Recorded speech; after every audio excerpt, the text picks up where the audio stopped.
Sí, chicos, una aclaración que me lo hizo anotar Momo y que es absolutamente correcto lo que dice, que yo les dije cuando veíamos el Dharma, les dije que lo que estábamos viendo con este grafiquito, con el cucuplot, era la normalidad de los factores aleatorios, y no es así. Porque de hecho, miren, tienen un montón de puntos y nosotros colmenas, no me acuerdo, eran 12. Lo que está viendo acá, con este cucuplot y con el test de Kolmogorov, que es un test de bondad de ajuste, es el buen ajuste a una uniforme, y un buen ajuste a una uniforme ocurriría si la distribución que estamos proponiendo nosotros, Poisson o la que fuera, es adecuada para nuestros datos. Es decir, que esto de acá y este grafiquito, lo que están viendo, no tiene nada que ver con la normalidad de los factores aleatorios, sino con buen ajuste a la distribución propuesta, que obviamente van a querer no rechazar.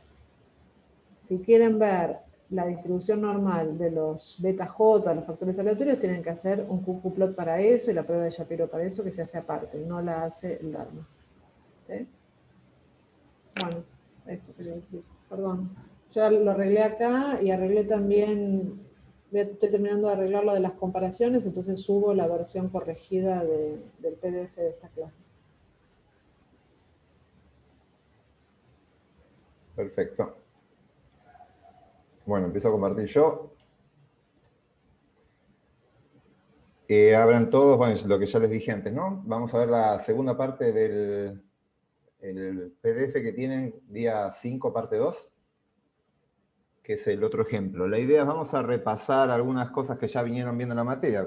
Vieron en la clase de hoy, no estamos agregando grandes conceptos, ahora voy a contarles algo que sí que es novedoso, pero básicamente estamos trabajando con los generalizados y le estamos sumando los mixtos. Ya vieron por separado ambos temas y hoy lo estamos juntando. Y como ya les contó Adri, estamos en la frontera de los modelos lineales. Estamos exprimiendo a estos modelos generalizados cuando mezclamos ambos mundos. Y básicamente el problema central es trabajar con la función de enlace y trabajar con distintas escalas. Y hay procesos que ocurren a la escala de la variable de respuesta y otros que ocurren en la escala del predictor lineal. Y cuando uno quiere juntar todo eso, se complica. Cuando trabajamos con la distribución normal, no había función de enlace, o a lo sumo la función de enlace es la identidad, y esos problemas no ocurren. Así que bueno, sepan que acá están en lugares que van a hacer algunas cosas medio grises. Bueno, vamos a empezar con el tema. Este video no lo tienen, tenían el PDF, pero lo voy a contar rápidamente el ejemplo sobre el cual vamos a trabajar. Lo cuento rápido porque no tenemos tanto tiempo hoy, y esta parte la quiero pasar lo más rápido posible. Así que estamos trabajando con esclerosis múltiple, que es una enfermedad que es neurodegenerativa. Empiezan a degenerarse, se desmielinizan las neuronas, entonces genera problemas en el sistema nervioso central. Y se sabe que hay un origen autoinmune en este proceso. Entonces, hay un tratamiento habitual para esta enfermedad, que es con azatioprina, que es el AZ, de acá en adelante va a ser AZ, ese es el tratamiento habitual.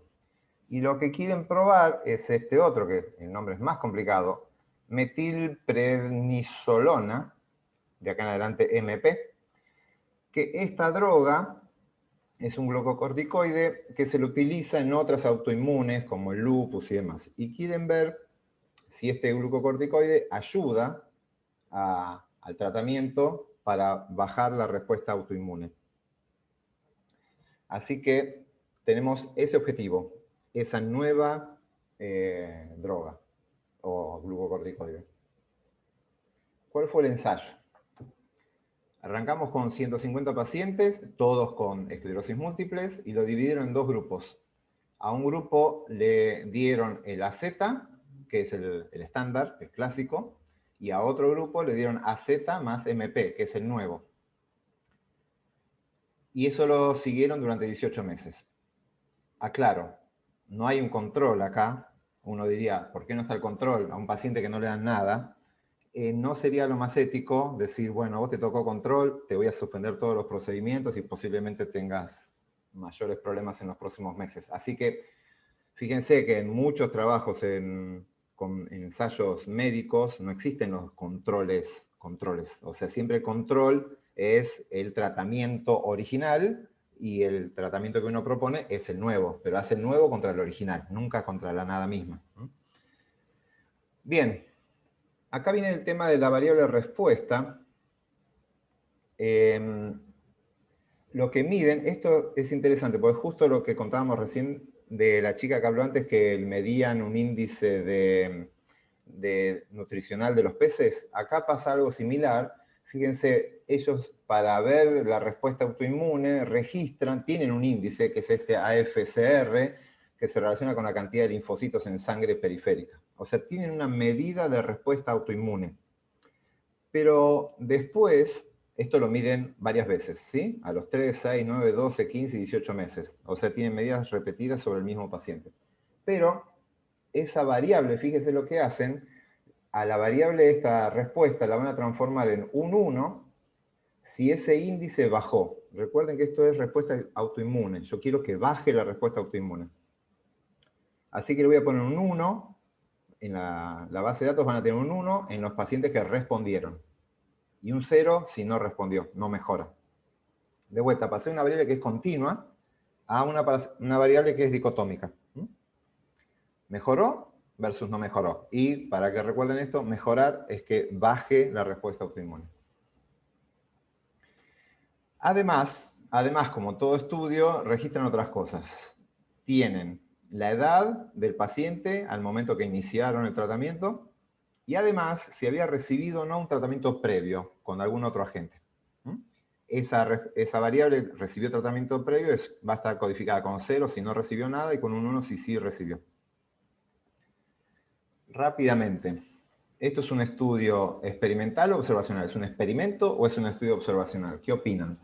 Esperen que voy a volver a poner el chat, que no lo veo. Experimental. Perfecto, tenemos una clara parte experimental. ¿Por qué? Porque asignamos pacientes a los tratamientos. Hubo una asignación aleatoria de pacientes a tratamiento.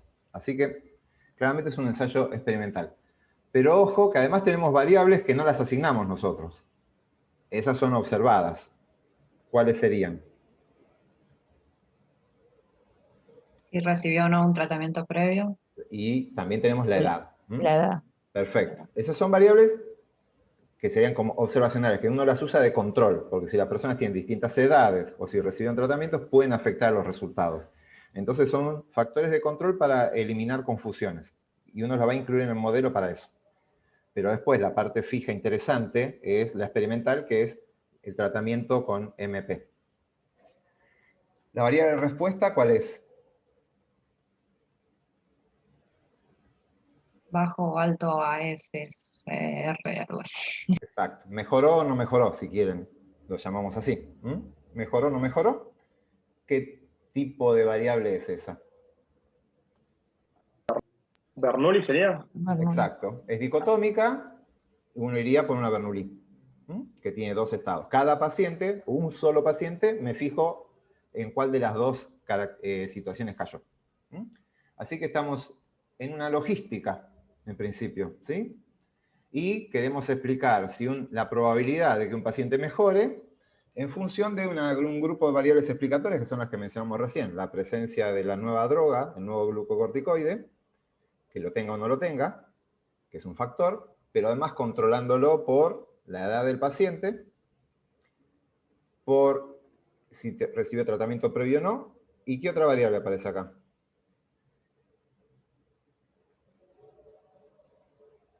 ¿El tiempo? Las repeticiones. El tiempo, porque se lo midió durante 18 meses, varias observaciones, hay como 6 o 7 observaciones de cada paciente. Así que también está el tiempo. Sería una logística como la que vienen trabajando hasta ahora, salvo por el hecho de que ese tiempo fue medido siempre sobre el mismo paciente. Entonces, ¿qué diseño es? De los que vimos la primera parte de la materia. Medidas repetidas. Perfecto. Tenemos un diseño de medidas repetidas, porque el mismo paciente fue sometido, fue repetidas veces observado la variable respuesta. Entonces, tenemos, de lo que ya conocíamos de la segunda o tercera clase, esto es un diseño de medidas repetidas. Automáticamente sé que si tengo un diseño de medidas repetidas, voy a generar una estructura de correlación entre los tiempos, porque es el mismo paciente que lo veo a lo largo del tiempo, que esa estructura de correlación la debería poder modelar de alguna forma, porque ya vimos que simetría compuesta era una opción, después teníamos otras opciones de autorregresivo, desestructurado, teníamos todo ese mundo.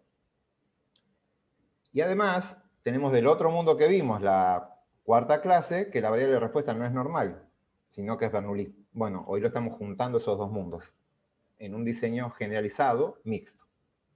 Y vamos a tener algunos problemitas. Entonces, como es generalizado, tenemos los tres componentes de los modelos lineales generalizados. Un componente aleatorio, ya lo mencionamos, la variable de respuesta con distribución Bernoulli. Segundo componente, el predictor lineal, una combinación lineal de variables respuestas, de predictoras. Que en este caso, a ver si yo puedo anotar algo. Tengo algunos problemitas con la calidad del... Acá en el predictor lineal, ¿a quiénes tendrían en el predictor lineal? Esto lo poníamos como una n. ¿Quién me lo dicta? En escala de parámetros. ¿Qué va a haber en el predictor lineal? Lo primero que vamos a encontrar. Tratamiento. Antes de todo, Ah, el beta Beta cero. cero. La media. primero tenemos La un beta cero. media. Que- Aparece un beta cero siempre, ¿sí? En cualquier predictor lineal lo arrancamos con una ordenada al origen, un beta cero. Después voy a poner otro beta que va a ser, y ahí podemos elegir a quién ponemos primero, beta 1 por, ¿a quién ponemos acá? ¿El tratamiento? Que sería recibir MP o no recibir MP. Después, ¿a quién otro ponemos segundo? ¿Un beta 2? ¿Por quién? ¿Tiempo? Tiempo.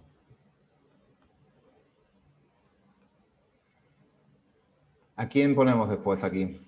Voy a ponerlo abajo, ¿sí? Porque no... Bueno, voy a correr el chat, que lo tengo ahí. Aquí tengo que agregar. ¿El tratamiento fue observacional o experimental?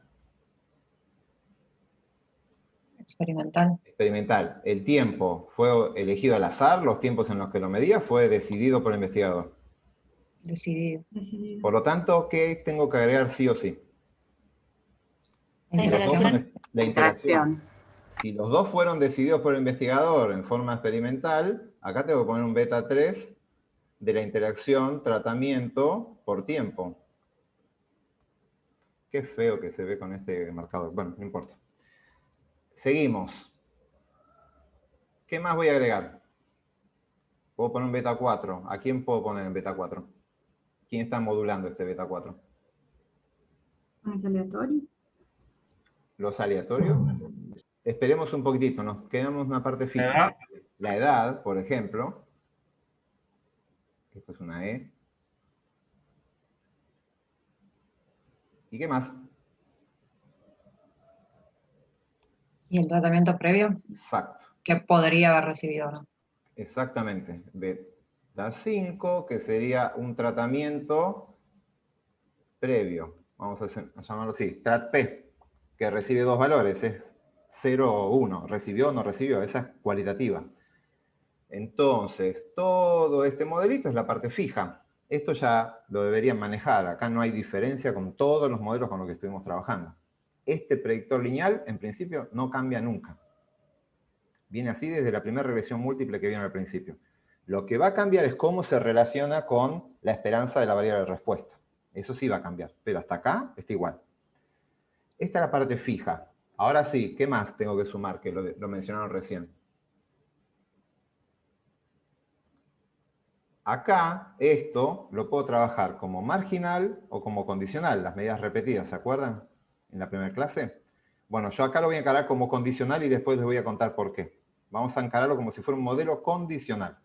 Si es condicional, ¿qué tengo que sumar? Variable aleatoria. Perfecto. Una variable de efectos aleatorios. ¿Quién es? Va a haber un B, este no es beta. Este Cada no tiene- individuo. el BJ de cada individuo. Vamos a llamarlo BJ. Bueno, no puse coeficientes acá. Ese es el efecto de cada individuo, porque cada individuo fue visto más de una vez. Ese es el efecto, es una variable de efectos aleatorios.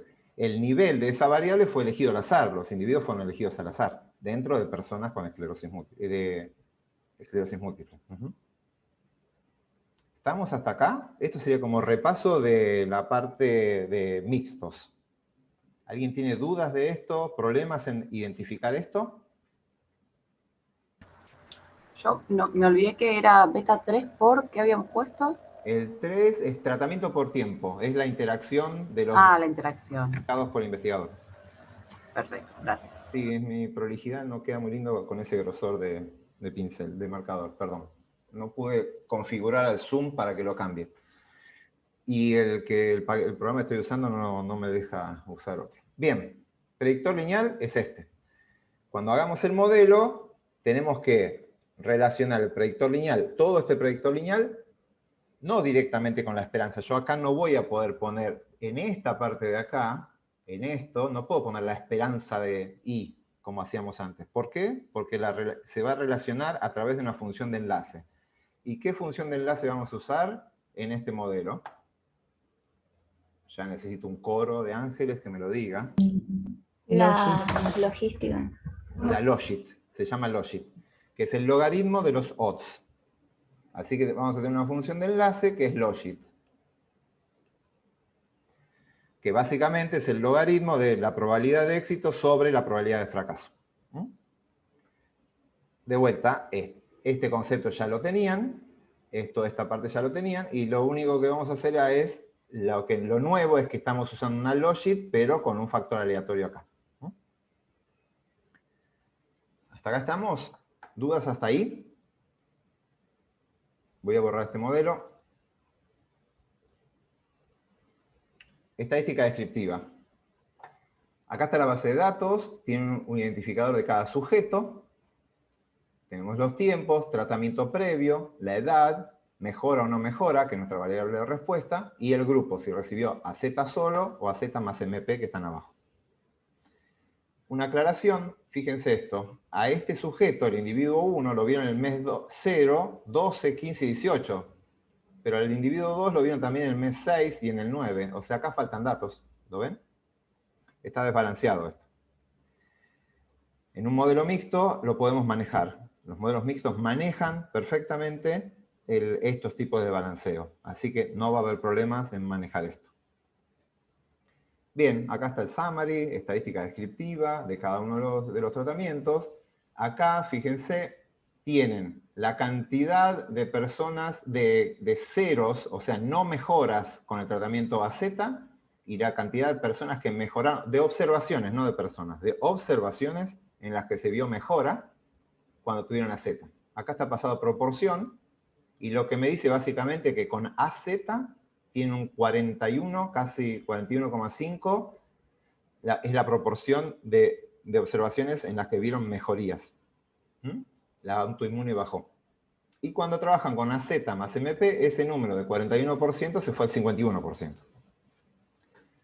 Así que tenemos un incremento de un 10%, pero una aclaración, un 10% no puede parecer poco, pero un 10% en términos absolutos, de 40 subió a 50. Un 10% al 40% es subirlo un 25%, pues subió un cuarto de su valor. Así que lo que nos queda ver, eso es observacional, no está ponderado por el desbalanceo de los aleatorios, así que esto ahora es solamente un indicio de que con MP la muestra es mejor. Necesitamos información para saber si esto que vemos en la muestra podemos extrapolarlo, podemos hacer una inferencia a nivel de la población cuando ajustemos todos los valores que tenemos que ajustar. La edad de los pacientes, si recibió tratamiento previo, y este desbalanceo que tuvimos acá. Acá no está contemplado. Bien. Acá hay otro grafiquito interesante para ver el tema del desbalanceo. Fíjense, deberían ser, si uno hace la combinación de tantos pacientes, 150 pacientes por la cantidad de veces que fueron observadas, deberían tener 1050 observaciones. Y en realidad tenemos 847. Así que hay pérdida de observaciones. Eso hay que explorarlo un poco. esa pérdida de datos no tiene que ser informativa, no tiene que modificar el proceso biológico que estoy estudiando, no tiene que alterar el proceso biológico que estoy estudiando. Entonces, uno tiene que explorar un poco. Acá hay un gráfico interesante, está el script de cómo hacerlo, en donde vemos a tiempo cero, 59 personas fueron vistas con el tratamiento AZ, el celestito, y 64 con el AZMP, tratados y no tratados. Acá hay una diferencia. El tiempo 3 tengo 58 y 58, parejo, acá también fue parejo, acá perdí un poco del tratamiento, pero más o menos estoy viendo eso. Tengo pérdidas de datos, pero parece haber pérdidas en todos lados, ¿sí? No es que... Una cosa que no debería pasar es que yo arranque con muchas personas y las vaya perdiendo en el tiempo. Si yo empiezo a perder personas en el tiempo, es altamente probable que las personas que yo pierda no sean por azar. Porque yo voy a perder a las, no sé, las personas que se me murieron, que abandonaron el tratamiento, que seguramente es un grupo particular, y las que quedaron, que respetaron el tratamiento y no se murieron, es un grupo distinto al que empezó. Entonces yo no puedo comparar el principio con el final de esos casos. Eso hay que tener muchísimo cuidado cuando pasan esas cosas. Bien, viendo esto, creo que acá hay una información. Bien, esto es en cuanto a la pérdida de datos. Yo no veo una tendencia a perder datos, así que voy a seguir de largo y voy a asumir que esa pérdida es aleatoria. Y como esa pérdida es aleatoria y los modelos mixtos lo manejan bien, no me voy a hacer demasiado problema con esto. Pero hagan este estudio. Analicen esto.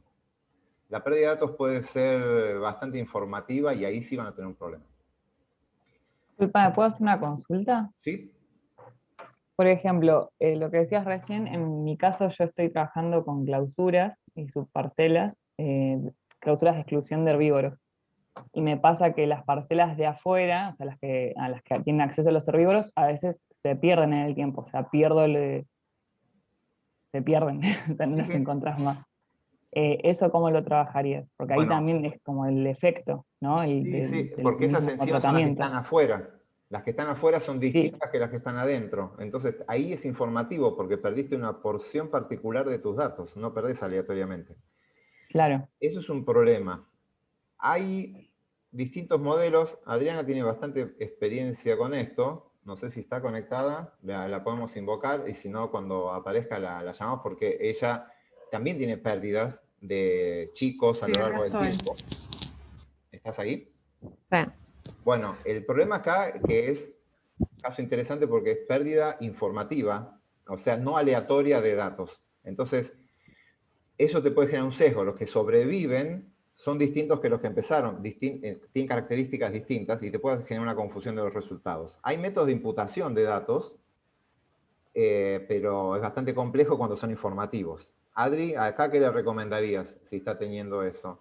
Sí, mi pregunta es, ¿las estás perdiendo porque están en el borde y entonces el problema es cuando las estás perdiendo porque hay algo en la variable respuesta que las hace más susceptibles de perderlas?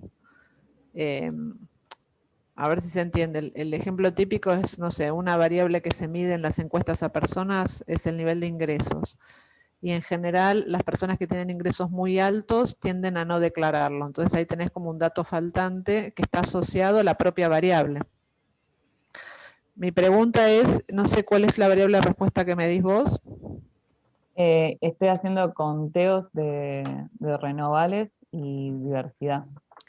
Entonces es pensar si vos podés pensar que las parcelas que están en los bordes las estás perdiendo porque, por ejemplo, tienen pocos renovales y entonces... En realidad yo sigo en el tiempo subparcelas, digamos, dentro de una clausura y afuera como un control, y lo que me pasa es que afuera al haber, digamos, movimiento de bichos... De la gente.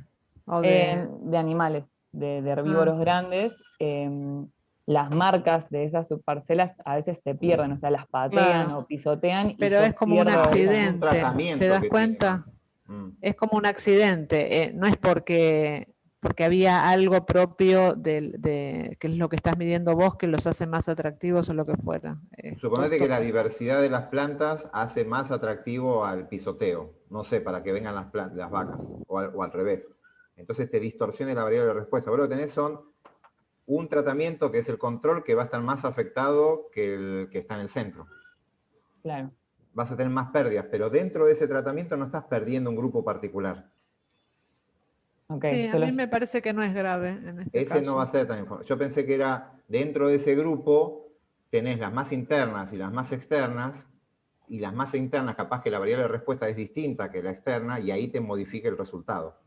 Si dentro de las control estás perdiendo aleatoriamente, porque todas las controles están expuestas, ahí sí es una pérdida aleatoria, vas a tener un desbalanceo final, pero no es pero eso no informativo. jode. Y de hecho esto se banca re bien, el desbalanceo, Sí, en eso las lo medidas veníamos. repetidas. Genial, perfecto. Está bien. Bueno, gracias. Bueno, pero ese pensamiento, o sea, háganlo, todos piensen si están perdiendo datos y cómo pueden estar afectando sus resultados, porque no es menor la pérdida de datos que hay, siempre pasa, y cómo puede afectar eso la variable de respuesta o no. Bueno, acá, otra cosa que tienen que explorar, si tienen un tiempo cero, o sea, los pacientes cuando empezaron antes de aplicar los tratamientos, sí eran iguales antes de aplicar el tratamiento, o sea, cómo eran a tiempo cero. Y esta información que está acá es la estadística descriptiva de las variables estas de control antes de aplicar el tratamiento. Elegí por azar, les voy a poner a unos la MP y a otros no. Ahora, ¿ese azar funcionó? Como dice acá. Bueno, veamos acá. La edad promedio de las personas de ambos grupos, prácticamente la misma, 50 años en ambos grupos. Perfecto, no hay un sesgo ahí extraño. Acá está el desvío estándar. Tratamiento previo, el 64% tenía tratamiento previo con AZ y los que recibieron, o sea, el control, entre comillas, y el que recibió el tratamiento fue 60. Hay una leve diferencia, pero no parecería ser muy grosera. Y acá está el desvío estándar de eso. Pero bueno, uno tiene que explorar a tiempo cero si las poblaciones a las que le asignó el tratamiento y las que no le asignó eran homogéneas, para que después puedan interpretar los resultados al final, ¿no? Acá parecería no ser demasiado grave. 64, 60 no sería un tema demasiado grave. Y otra cosa interesante para explorar es cómo es la relación entre la variable respuesta, que acá es 0 y 1, acá están los que mejoran, y acá están los que no mejoran, con la que a mí me interesa, que es el tiempo, por ejemplo, y el tratamiento. Estos gráficos son interesantes, uno ve, esto, fíjense, la variable de respuesta es dicotómica, 0 y 1. Son estos puntitos acá. Lo que pasa es que son 1847 datos y acá ve una cantidad de puntos acotada. Lo que pasa es que la densidad de datos que hay en cada uno de esos puntos cambia.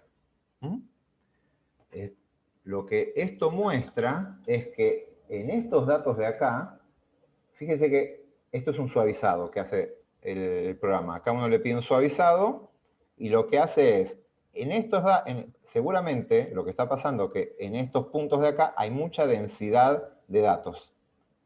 Y acá hay mucha densidad acá. Por eso ambas curvas van subiendo. Entonces, básicamente acá lo que me dice es, fíjense, hay unos y ceros, pero acá lo que me dice, el 25% son unos para este sector. Quiere decir que hay 75% de los datos están acá y 25% de los datos están acá.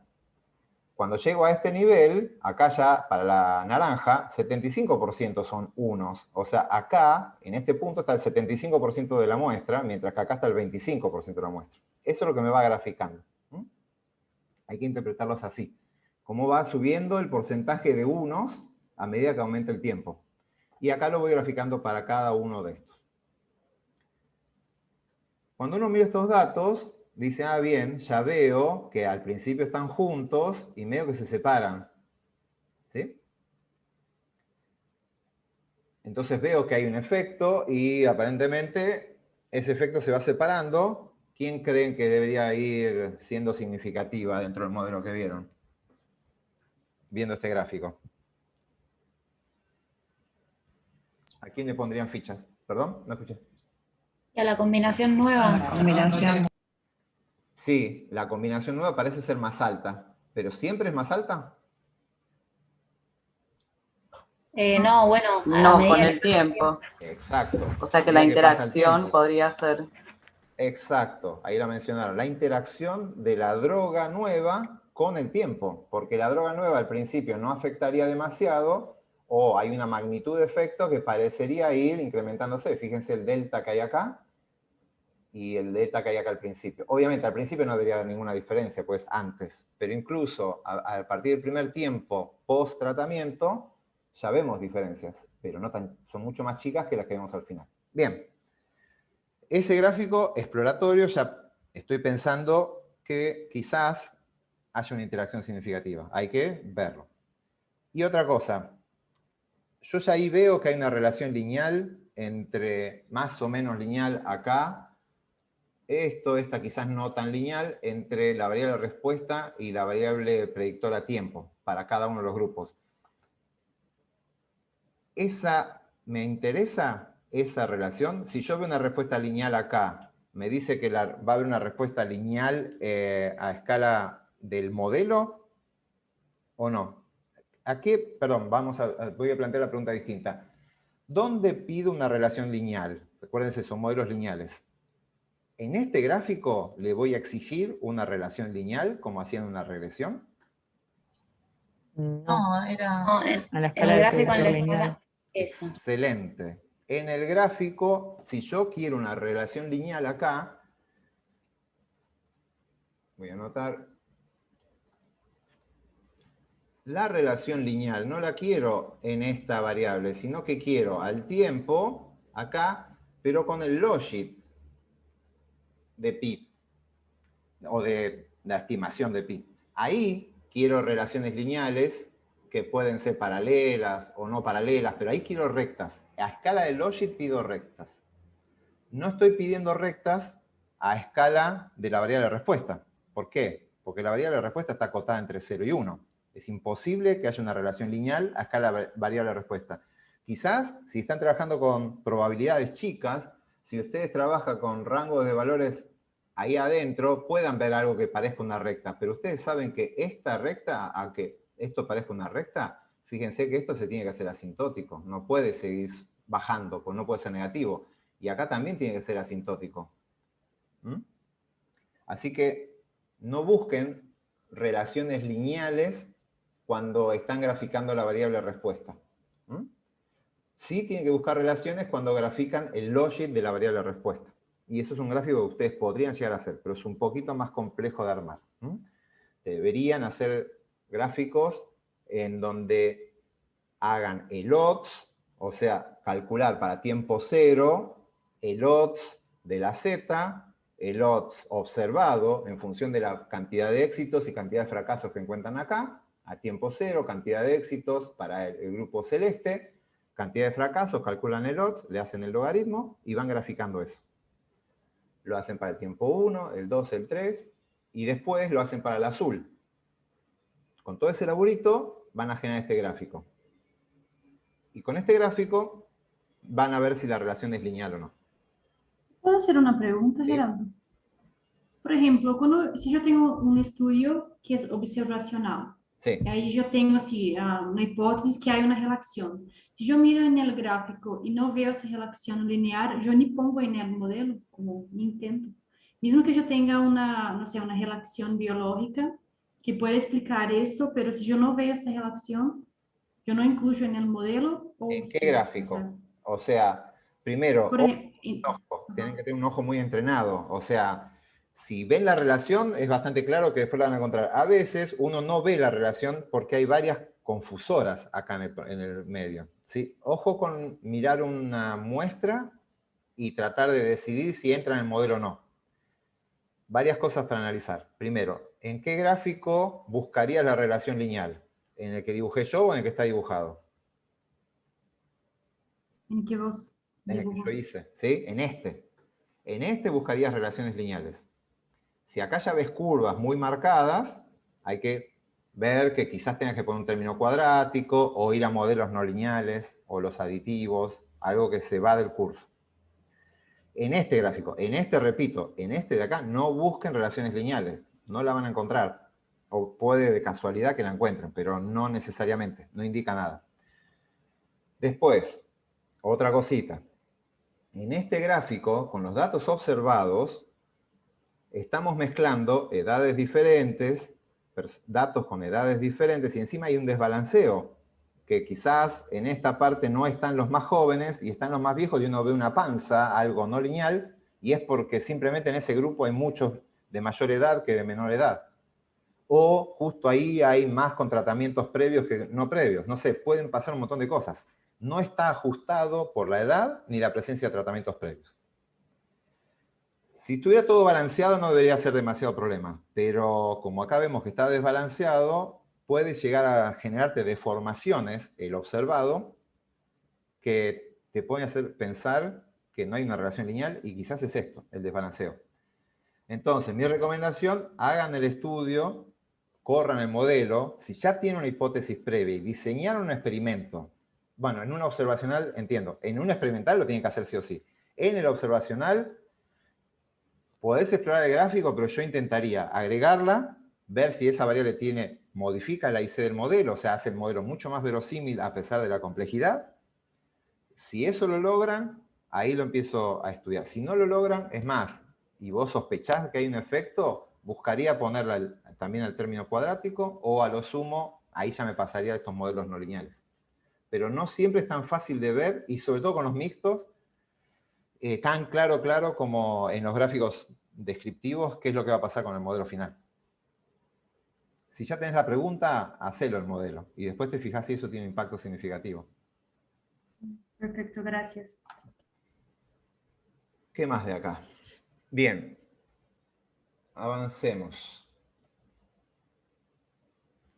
Bien, acá viene una discusión que es importante, que creo que no se habló tanto durante la mañana. Si estamos trabajando con modelos, cuando tenemos datos correlacionados, ya les conté yo todos los modelados de matrices de varianzas y covarianzas, y teníamos la opción de hacer un modelo mixto o condicional, en donde incluimos la variable de efectos aleatorios, que en este caso era el paciente, o tenemos la opción de incluir un modelo marginal, donde no especificamos al paciente dentro del modelo, pero le decimos, mirá que tengo esta matriz de varianzas y covarianzas con esta estructura autorregresiva, simetría compuesta, la que sea. Teníamos estos dos caminos. Y yo les conté, revisen el video, si no, si la variable respuesta sigue una distribución normal, habíamos visto que un marginal era exactamente lo mismo que un condicional con simetría compuesta. Especificar al individuo, perdón, repito, borren esto, lo voy a editar después en el video. El condicional, incluir al individuo, induce una estructura de simetría compuesta. O sea, es lo mismo que un marginal donde ustedes imponen una matriz de simetría compuesta. Ahí es exactamente lo mismo, no hay ningún problema. Bueno, acá ya no. Cuando trabajamos con modelos generalizados, donde hay una función de enlace y tengo distintas escalas, escala de predictor lineal, escala de variable de respuesta y demás, eso de trabajar con un modelo condicional es distinto que trabajar con un modelo marginal. Incluso el marginal de simetría compuesta. Es diferente. Ya no son más comparables los modelos. Primer punto. Segundo punto. Si estamos trabajando con modelos lineales generalizados, con máxima verosimilitud, hasta ahora, esto cambia todos los días, no se podía, vamos a decirlo así, lo voy a decir en pasado, hasta hace poco no se podían hacer modelos marginales si la variable de respuesta no era normal. Entonces, si yo tengo un modelo generalizado y quiero hacer un modelo marginal y quiero modelar la estructura de correlación, eso estaba vedado, no estaba permitido para los modelos lineales generalizados. Y lo que se decía en ese momento es que las correlaciones están en escala de la variable de respuesta. La correlación que uno tiene es en la escala de la variable de respuesta. En cambio, los factores aleatorios están en escala de predictor lineal. Y mezclar esas escalas era bastante complicado. Moraleja, hasta hace poco no había forma de modelar una estructura de correlación o de varianzas si la variable de respuesta no era normal. Bueno, ya Momo nos estuvo desasnando y ya Volcker y la librería TMB ya introdujeron formas de ir modelándolo. De hecho, acá hay un mini ejemplo que no corre nunca, no converge. Pero se están desarrollando esos métodos. Quizás en 2 semanas más ya esté todo desarrollado. No sé, yo el último congreso que fui, vi que estaban desarrollando algunas cosas, el de estadística, el internacional, gente que ya estaba tratando de implementarlo, pero no estaba implementado en R. Bueno, Volcker ya aparentemente ya lo está haciendo. Momo nos mostró que podía modelar estructuras de correlación en datos Poisson, por ejemplo, y poner estructuras espaciales en datos Poisson. No sé, yo no los probé, Momo sí.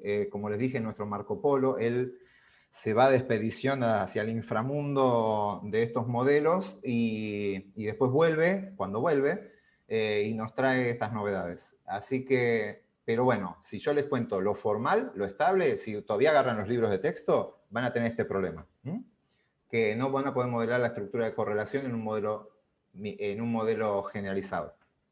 Entonces, moraleja. Si quieren trabajar con modelos lineales generalizados, van a estar, por ahora, obligados a trabajar con los mixtos, o sea, un modelo condicional, que es lo que vamos a ver ahora. Si por alguna razón ustedes quieren trabajar con modelos marginales, una buena razón es, necesitan modelar la estructura de correlación o de covarianzas. Si eso les ocurre, tienen que salir de los modelos mixtos y se van a ir a otros modelos que se llaman los GEE, ecuaciones de estimación generalizada. Estos GEE tienen una lógica distinta y hay un par de filminas de diapos más adelante, donde los vamos a ver. Así que tienen que elegir, o se van a los sujetos específicos o se van a los marginales. Ahora vamos a ir a los condicionales, sujeto específico. Lo que vamos a ver es para un sujeto típico. ¿Dudas hasta acá? No. No. Bien, puede ser que estén en la plena espuma y no entiendan demasiado, ni siquiera puedan formular la pregunta o lo están entendiendo bien. Yo soy optimista, así que voy a asumir que entendieron todo bien, salvo que me demuestren lo Perdón, tarde pero seguro. Sí. No entendí cuándo, si vos tenés una distribución no normal, usarías el condicional o mixto y cuándo el marginal. Bien. Si ya venís trabajando con modelos lineales generalizados, te vas a querer quedar en los modelos lineales generalizados, usar la estimación de máxima verosimilitud y todo lo que vinieron. Entonces, lo que suele pasar es que la gente trata de quedarse en los mixtos, en lo que ya conoce. Y de última, se pasa a los marginales. Después vamos a ver unas diferencias en las interpretaciones y demás. Pero te digo lo que suele pasar a uno como investigador. Entonces, ya trabajas en los mixtos y tratás de quedarte. Entonces, yo te lo voy a plantear cuándo estás obligado a irte de un modelo lineal generalizado mixto. Podés quedarte en los mixtos si tu estructura de correlación no es muy compleja. ¿A qué me refiero? A que la simetría compuesta, la estructura de simetría compuesta, estamos hablando de medidas repetidas, ¿sí? Si tenés pocos tiempos y la simetría compuesta es una buena forma de modelar tu estructura de correlación, te podés quedar tranquilamente en los modelos mixtos generalizados, que son los que venimos trabajando en todo el curso. Si estás con una simetría compuesta como un buen modelo. Si ya estás trabajando con muchas medidas repetidas, la correlación cae abruptamente en el tiempo y demás, o estás la matriz de correlación es un desastre, está totalmente desestructurada, y querés modelarla, querés poner autorregresivo, querés ponerla desestructurada, si ya estás en ese territorio, y te vas a tener que ir de los modelos lineales generalizados, y te vas a tener que pasar a los modelos marginales, que son estos GEE, y ahí aparecen de vuelta todas las estructuras de correlación que ya conocen. Esa es la decisión. Ojo que, sí, que no necesariamente si tenés autorregresivo te tenés que pasar. Puede pasar que los puedas ajustar, pero hay casos donde no convergen los modelos. Es esto que lo que decía Gerard, que se están implementando otras estructuras que no sean la de simetría compuesta para medidas repetidas en las GLM-TMB. Entonces es medio pragmático. Prueban y si pueden ajustar los modelos, bárbaro. Y además pueden estimar varianza. Si se pasan al otro mundo, acuérdense que no tienen... Sí, esto es donde ya hay pie firme.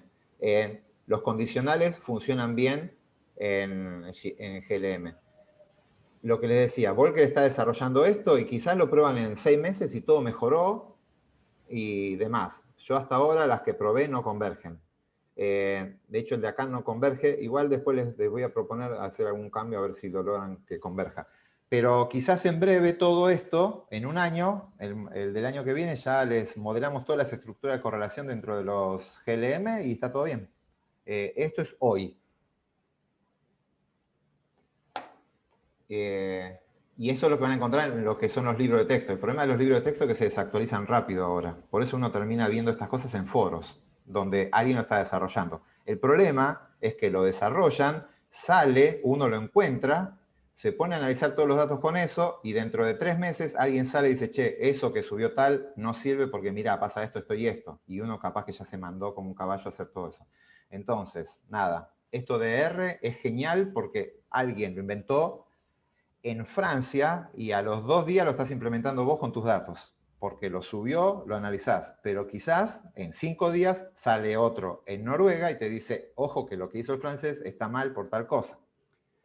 Nada, ya estamos en la frontera y esto se está avanzando, y donde se avanza pasan estos problemas, ¿no? Bien, vamos sobre lo seguro. Modelos condicionales, esos funcionan bien desde hace años, que es el que vamos a ver ahora.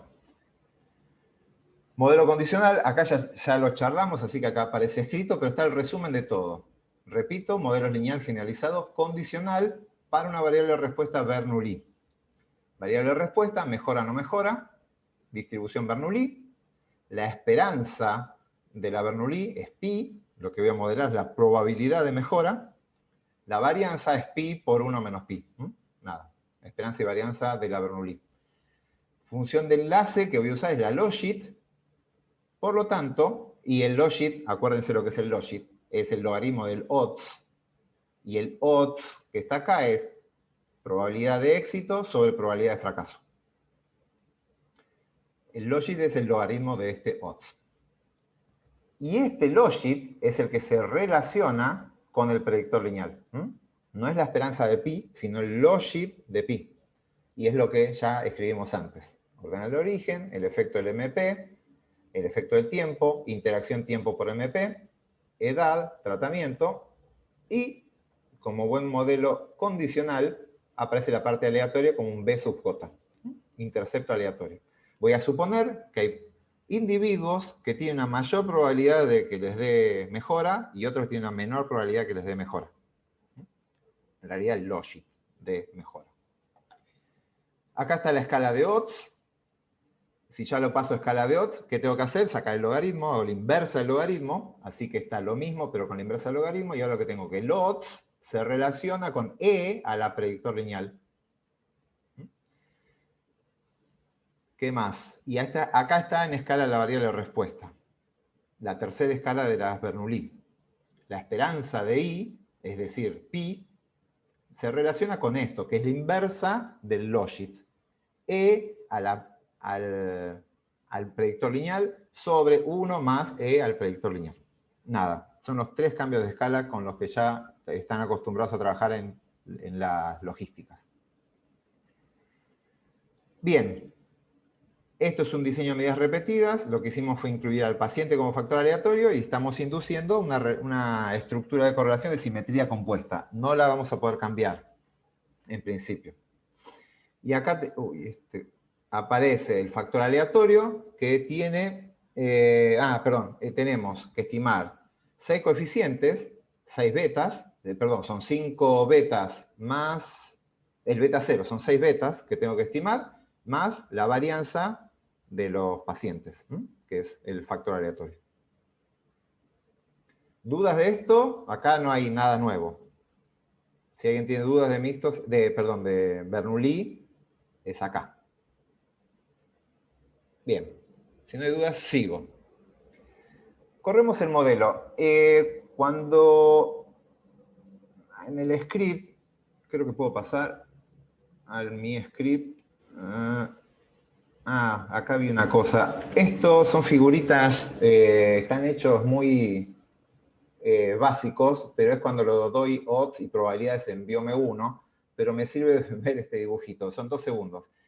Fíjense, acá tengo 2, 4, 6 personas. Hay 2 personas enfermas y 4 son sanas.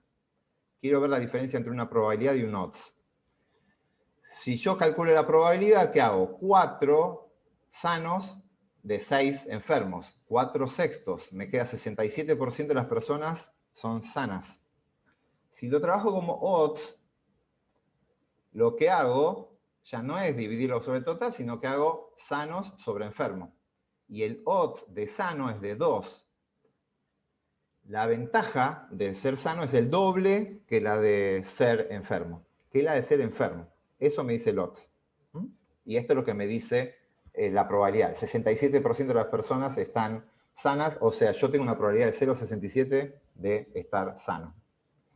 Nada. Y otra cosa, si son eventos equiprobables, ahora tengo 3 sanos y 3 enfermos, la probabilidad me da 3/6, me queda 0,5. Pero el odds me queda 3/3. El odds, que es cuál es la ventaja, se podría decir, de ser sano, cuál es la ventaja, en ventaja de si esto fue una pelea, ¿quién gana? Esto se lo usa para eso, para las apuestas. Me dice que es de 1. Tiene la misma ventaja, para no usar chance ni probabilidad, tiene la misma ventaja ser sano que ser enfermo. Nada, bueno, acá hay otras cositas que no me voy a dedicar. Voy a pasar al script. Quería mostrar una cosa. En el script tienen un modelo 0. Simplemente el modelo 0 es ponerlo tal cual como lo vimos. La mejora en función del grupo, por tiempo, o sea, la interacción, tratamiento tiempo, edad, tratamiento previo y el aleatorio. Lo corro, pido el summary, y acá hay una cuestión chiquita de interpretación. Cuando ustedes ven el summary, aparece el intercept. ¿Sí? Como todo summary, la estimación del beta 0. Esto, que está en escala de Logit, sería el valor en escala Logit de ¿quién? A ver quién me lo dice. Fíjense, acá está MP. Por lo tanto, ¿qué grupo vino acá? El grupo AZ. El grupo solo AZ. Así que este sería el Logit del grupo AZ. El Logit de la probabilidad de mejora del grupo AZ. ¿De cualquier persona? ¿En cualquier tiempo?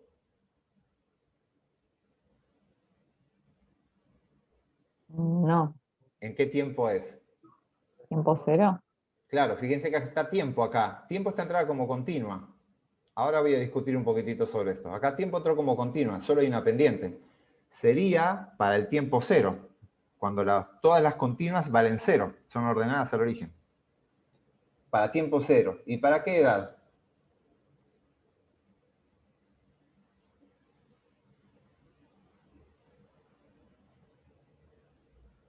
La menor, con certeza.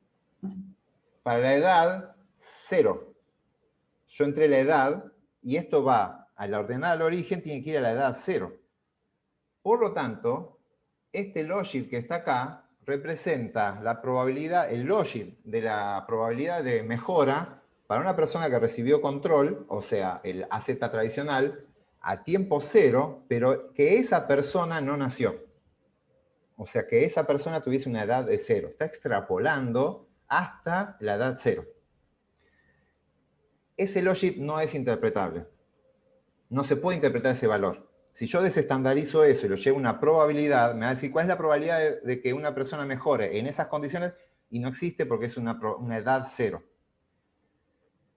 Entonces, vuelvo al PowerPoint, lo que es recomendable es trabajar con la edad centrada. Si ustedes ponen una continua, les conviene trabajar con la edad centrada. ¿Qué significa esa edad centrada? Genera una nueva columna, que es, al valor de la edad le restan la edad promedio. Y es una nueva columna que es edad barra C. Está en el script. Y entran esa al modelo. Si hacen el modelo con esa variable nueva, que es edad C, no edad original, ahora el logit del beta 0, fíjense que pasó a ser menos 1,5. Dejó de ser el menos 7, que sería una probabilidad prácticamente de 0. Menos 7 es casi 0 cuando desestandarizan el logit. Acá me da menos 1,5. Y ahora sí, ¿cómo interpreto esto? Es de una persona, es el logit de la probabilidad de mejorar para una persona que recibió a Z solo, en el tiempo 0, y qué edad es. Si está centrado. Edad promedio. Edad promedio, porque es la edad 0, y la edad 0 es la edad promedio. Entonces una persona de edad promedio que sí recibió, que no recibió tratamiento previo, porque no está el pre, está ahí abajo, quiere decir que no recibió tratamiento previo, que de edad promedio a tiempo 0, que recibió tratamiento control. Si se estandarizan eso y lo llevan a escala de probabilidad, ese es perfectamente interpretable. Así que ojo cuando tienen variables de control, como es acá la edad, que si no se entran esas variables, la interpretación de las intercept es complicada. Todo lo demás no importa, porque todo lo demás son pendientes, delta de medias, que ahí ya no importa.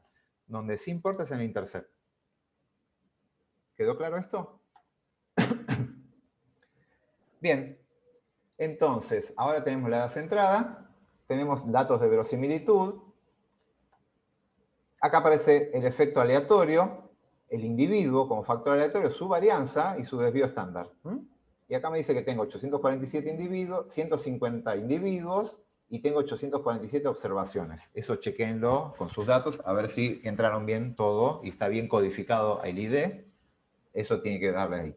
Bien, y ahora ya tenemos acá la información de la parte fija, que es la que me interesa a mí. Creo que acá tengo unos gráficos. Ah, bien. Este modelo no es el caso. Creo que tiro un warning cuando corran este modelo, pero suele pasar y bastante, cuando corran estos modelos son bastante complejos para las computadoras de ejecutar. ¿Por qué? Lo que tiene que hacer, esto es verosimilitud, y la verosimilitud básicamente es una productora de probabilidades. Tiene que calcular probabilidades que son áreas bajo curvas. Y ahora tiene que hacerlo a escala de cada sujeto, y tiene que ir iterando, y cada vez que itera calcular un montón de estas probabilidades. De funciones no lineales ahora. Ya no son funciones clásicas. Entonces, ese cálculo de una función desconocida, si uno tiene una función y quiere calcular el área bajo la curva, se le complica bastante. Entonces lo que hacen estos modelos es simplificar la relación, y básicamente lo que hacen, en vez de estimar el área perfecta debajo de la curva, generan un polígono debajo de esa curva y estiman el área de un polígono. El método de Laplace, el polígono que usa, que es el que está usando acá, que ahí aparece, para estimar estas probabilidades que tiene que estimar para calcular la verosimilitud, usa unos polígonos muy, muy simples para poder correr y que corra rápido. Entonces, a veces esos polígonos son tan simples que estiman muy mal las probabilidades, esas áreas bajo la curva, y el método no converge. ¿Qué significa no converge? El método va iterando con distintos valores de los parámetros que tiene que calcular y de distintos valores de los B sub j de los individuos que tiene que calcular. Entonces va probando con distintos valores y va mirando si el modelo va mejorando. La idea es que tiene que llegar a un punto en donde el mejor parámetro va mejorando los parámetros, los va mejorando hasta que llega un punto que el parámetro que mejoró no difiere del parámetro anterior. Uno pone un límite. Si ya la diferencia es en el sexto decimal, ya considero que se llegó a una asíntota y las estimaciones de los parámetros convergen hasta un punto óptimo. Bien, esa iteración a veces se queda iterando, y corre un montón de iteraciones y nunca convergen. Quiere decir que nunca llega a ese plató donde siempre que cambia el parámetro, mejora el modelo y nunca se estabilizan. Y salta el cartel, el modelo no converge. Como dice acá, suele ocurrir si ustedes, el factor aleatorio tiene muy pocos niveles. Si, por ejemplo, en vez de trabajar acá con 150 pacientes, ustedes hubiesen trabajado con 5 o menos pacientes, ojo en esos casos, que suele pasar que uno a veces logra armar 5 parcelas, 4 parcelas, y después de cada parcela toma un montón de medidas, pero siguen siendo 4 o 5 parcelas. En esos casos, la convergencia es muy, muy compleja. Entonces, ahí lo recomendable es pasar el factor aleatorio como fijo y nada. No van a hablar de las infinitas parcelas de donde obtuve esta, sino que van a hablar de esas 5 parcelas nada más y van a decir, bueno, para estas 5 parcelas yo observé esto. Pero nada, lo pasan a lo fijo. Y ahí salen de los mixtos y la estimación es mucho más estable.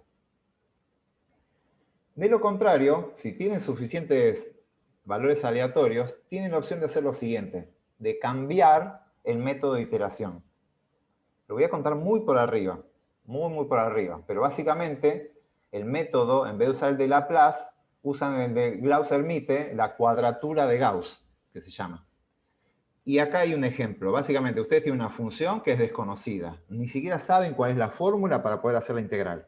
Entonces, lo que hacen, establecen un par de puntos, con esos puntos nada, le suman unos valores acá constantes, y lo que hace directamente el modelo es calculo el área bajo esta curva. Yo quiero el área bajo toda la curva, perdón. Yo quiero el área bajo la curva, pero como no la sé, calculo el área bajo este polígono. Y ese área bajo el polígono es bastante parecida al área bajo la curva. Como eso lo hago un montón de veces, lo itero un montón de veces, el resultado que obtengo es bastante confiable.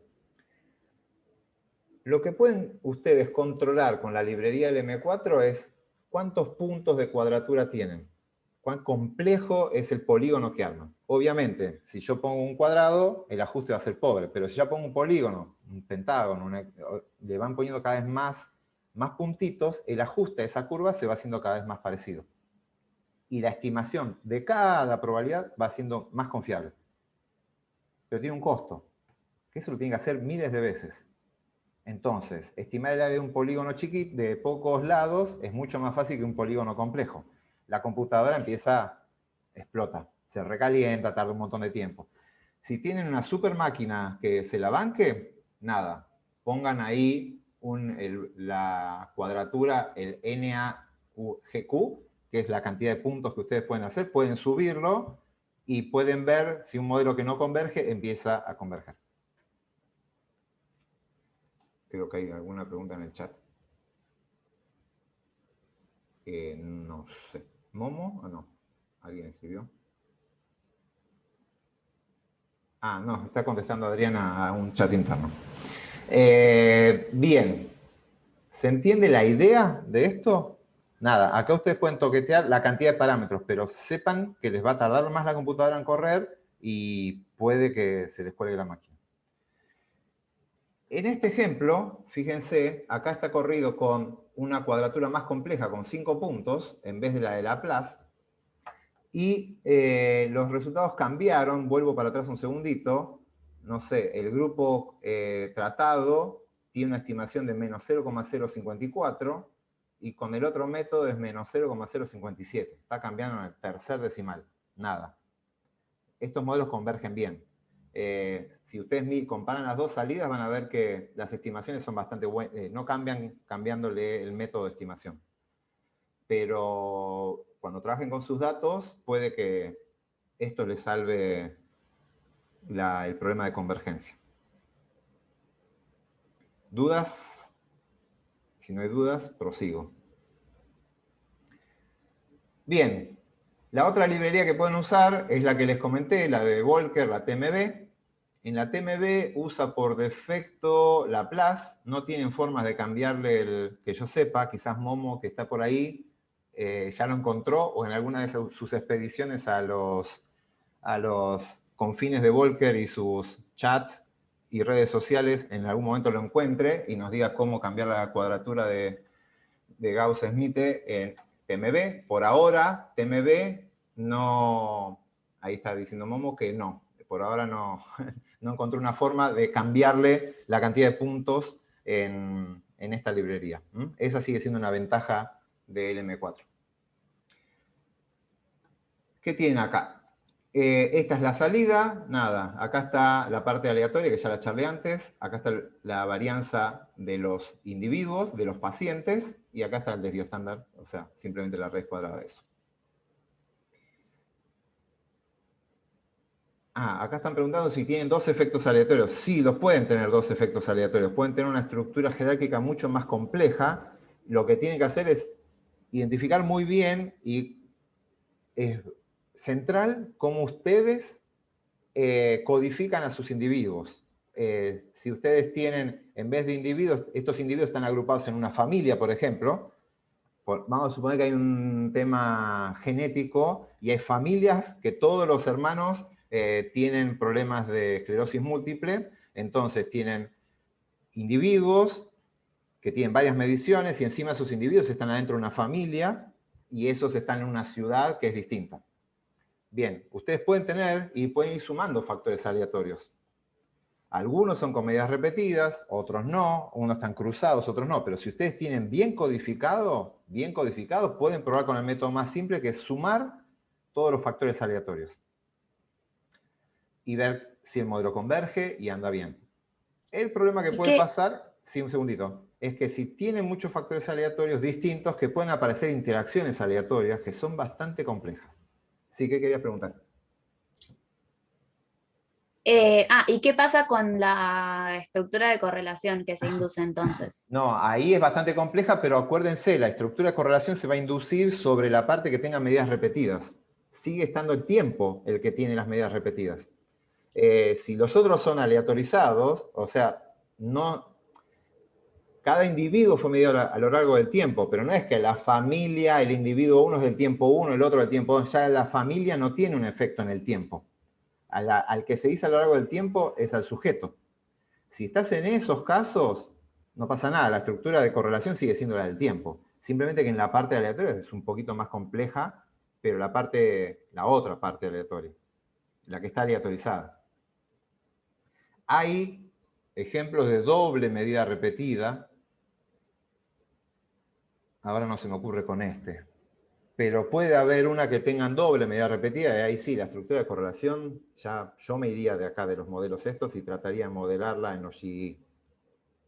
Si ya tiene estructuras complejas, me iría para allá. Para estos modelos simples, hay que verlo y se puede quedar acá, pero bueno, hay que ver cómo converge. Ahora vamos a ver cómo sería esto en los modelos marginales. Pero sí, puede pasar que la creatividad al momento de diseñar experimentos entre los investigadores es bastante alta, a veces porque es lo que se puede, y suele pasar que las estructuras jerárquicas sean muy complejas. Bueno, acá se pueden poner todas las estructuras jerárquicas, pero sepan que si hacen medidas repetidas, ahí es donde van a tener los problemas con estos modelos. Si son anidamientos y demás, no hay problema, se puede poner ahí. Y después, otra pregunta que me quedó en la cabeza es, ¿cuántos tiempos son muchos tiempos? Y todo depende de cuánto decaiga la correlación a medida que pasa el tiempo. Yo haría O sea, tendría que ver el grafiquito ese que nos mostraste para los distintos tiempos y ver que la caída de correlaciones no sea... Exacto, el gráfico de correlación con el tiempo, que creo que estaba en el video de la otra variable que al final lo sacamos al tiempo ahí. El tiempo ahí entró medio extraño.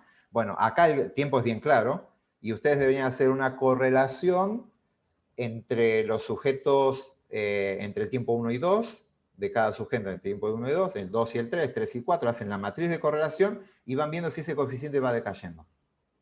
Y la otra opción es lo que vamos a hacer nosotros ahora. Vamos a irnos a los GE, probar distintas estructuras de correlación, y si la simetría compuesta era buena, bueno, es un indicador que nos podíamos haber quedado acá. Pero sí, eso lo pueden explorar de esa forma. Sí, no te puedo decir cuánto es mucho, porque depende del proceso biológico cuánto decae. No, pero está bien, ese es un buen parámetro. Me fijo sí. cómo va la correlación entre tiempos. Exactamente. Bueno, ¿qué más? Bien, acá pregunta, en la teórica está la pregunta, ¿sale algún término? ¿Puedo eliminar algún término de acá? Fíjense, acá ya puedo empezar a mirar la significancia, ¿sí? En mi modelo, asumimos que la simetría compuesta es buena, por ahora.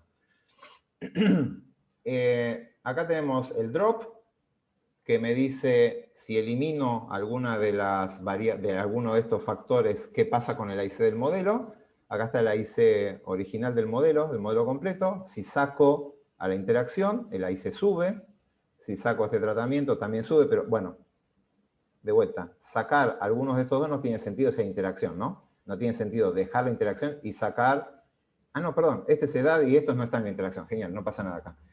Esto es, si saco a la interacción, el AIC sube. Si saco el tratamiento previo, el AIC sube un montón. Si saco la edad, el AIC sube un montón. Por lo tanto, esos son indicadores que me dicen, no lo saques. Y cuando miro acá, acá tengo con los p-valor. ¿Cuáles de estos factores son candidatos a irse antes de ver el AIC ni el p-valor? ¿Cuáles se pueden ir y cuáles no se pueden ir?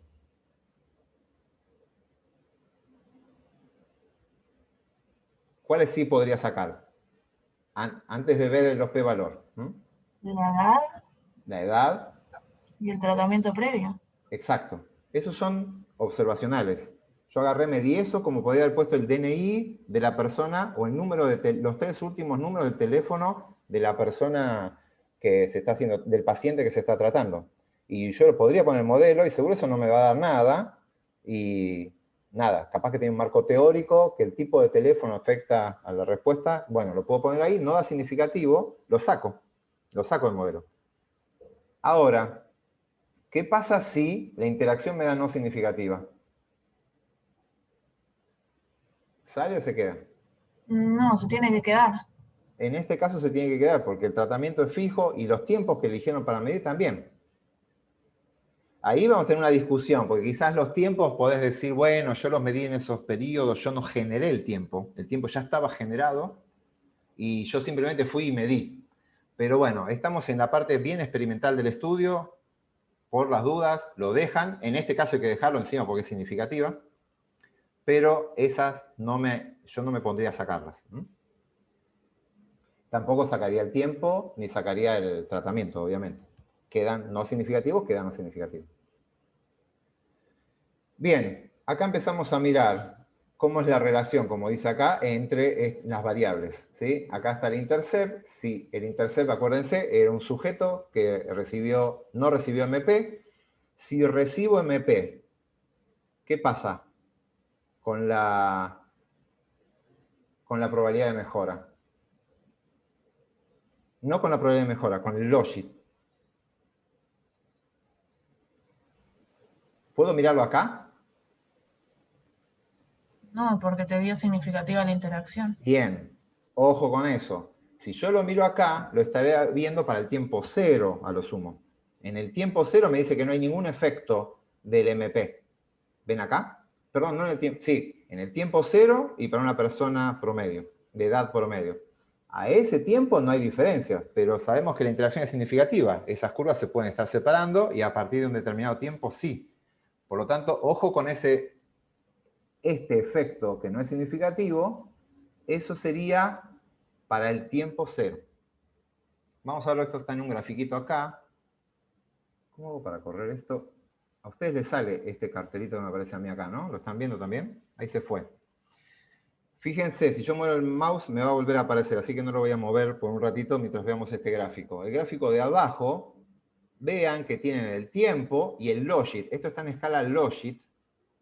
Ven que a tiempo 0, la probabilidad de estar enfermo en escala logit son iguales, no hay diferencias.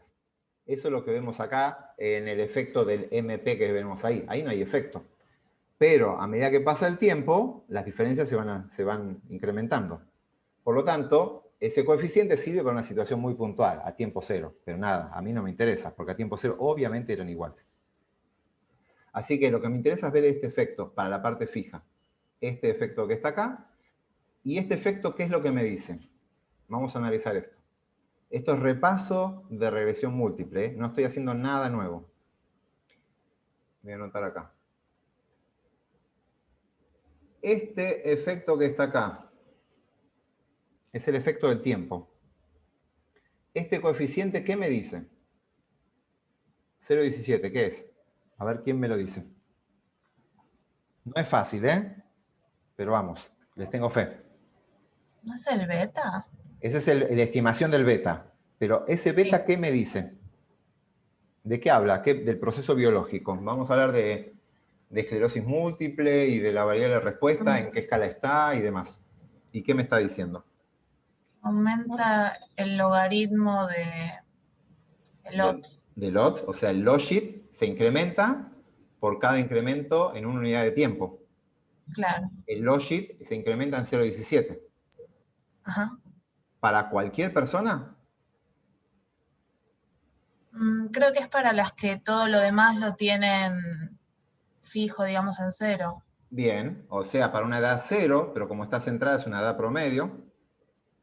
Para una persona que no tiene pre, o sea, porque fíjense acá está pre, o sea, es una persona de edad promedio que no tiene tratamiento previo y además, ¿qué pasa con esto?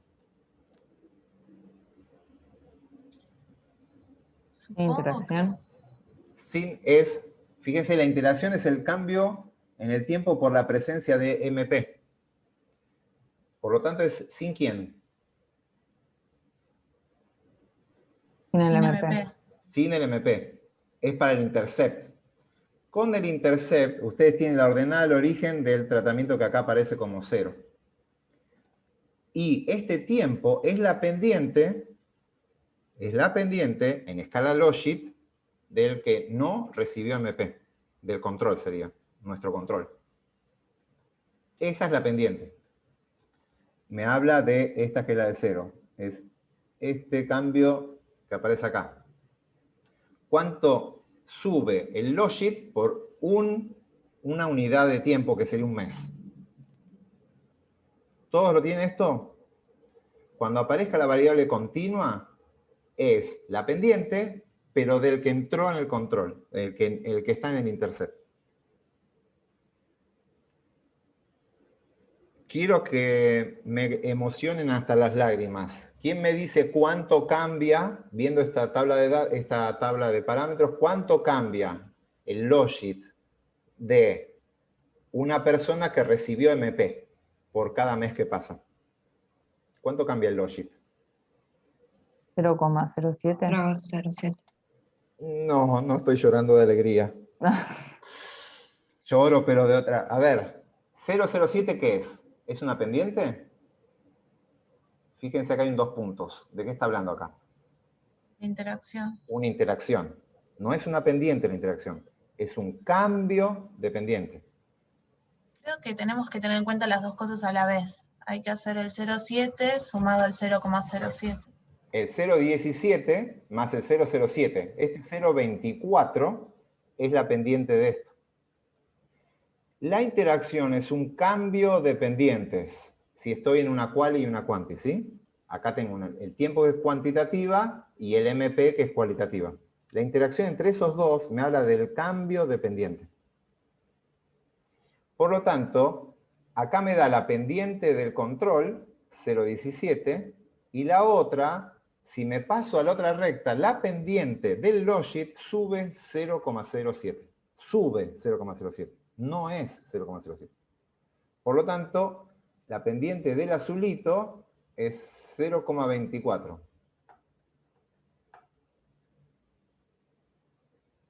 Tengo el lápiz. Y la pendiente del rojito es 0,17. En escala logit, ¿sí?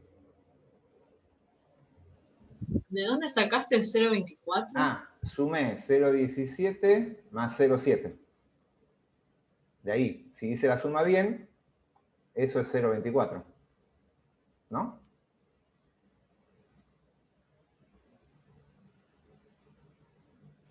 Sí, pero no lo entendí. Ah, perdón. Bien, esta tiene una pendiente 0,17. El rojo, ¿hasta ahí estamos bien? Que es este número de acá. ¿Hasta ahí estábamos? Sí, hasta ahí La sí. roja tiene una pendiente 0,17.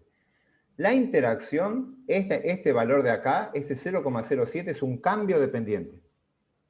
Cuando me pase del rojo al azul. Cuando me pase al MP. Entonces, quiere decir que la pendiente que está en 0,17 sube 0,07 unidades cuando cambie de tratamiento. Por lo tanto, al 0,17 le tengo que sumar la interacción, 0,07. Y ahí obtengo el 0,24 que genera recién.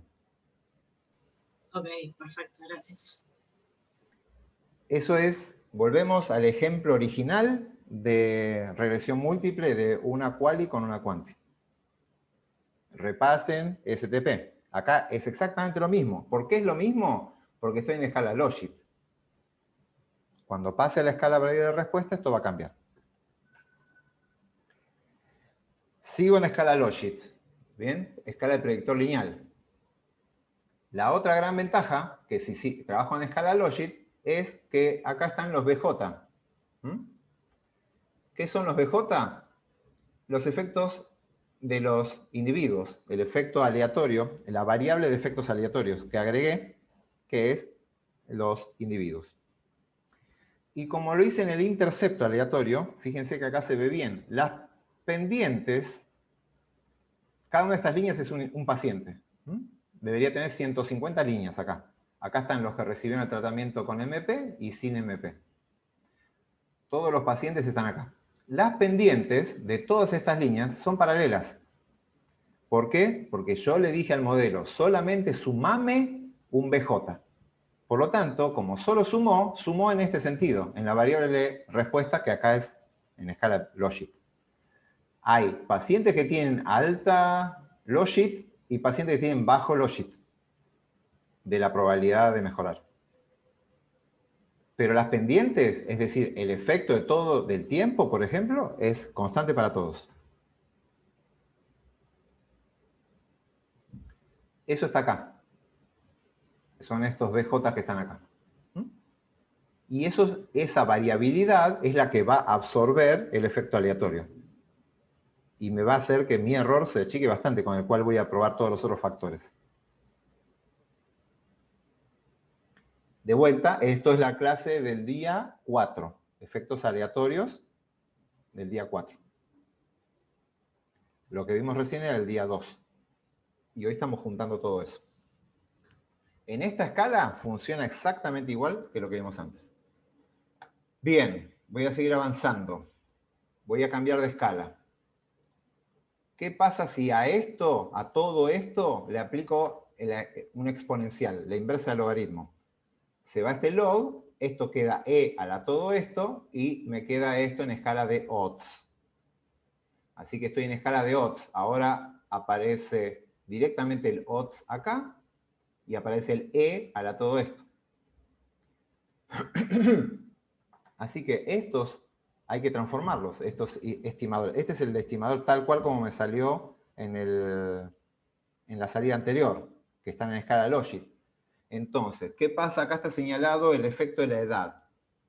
El efecto de la edad era de menos 0,17. El Logit de la probabilidad de mejora decae en 0,17 por cada año que tiene el paciente. El Logit. ¿Pero qué le pasa al odds? Bien, lo que tengo que hacer a esta estimación de beta 3, que es el que está acá, la tengo que elevar e a la beta 3. Por lo tanto, a la estimación de beta 3. E a la menos 0,17934. Y me aparece este 0,84. ¿Quién me interpreta este 0,84?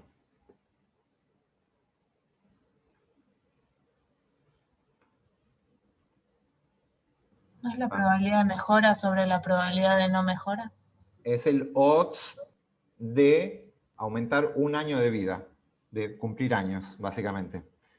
Por cada año que pasa, mi odds de mejorar, sobre, o sea, sería la probabilidad de mejorar sobre la probabilidad de no mejorar, da 0,84. ¿Y eso es bueno o es malo? Me dio positivo, digo, voy mejorando. ¿Está bien esa interpretación? No. No. ¿El odds? ¿Cuál era la X probabilidad en odds? El 1. El 1. Por lo tanto, un 0,84 son buenas noticias para la gente que crece día a día, que son todos. No. No. Cada año que pasa, el odds, no es una probabilidad, es estas chances, va decayendo. Entonces, una persona acá la edad promedio es 50, cuando pase a 51 años, su odds cayó, el odds, perdón, esto se lee así, el odds en 51 años es 0,84, el de 50 años. O sea, cayó 0,16.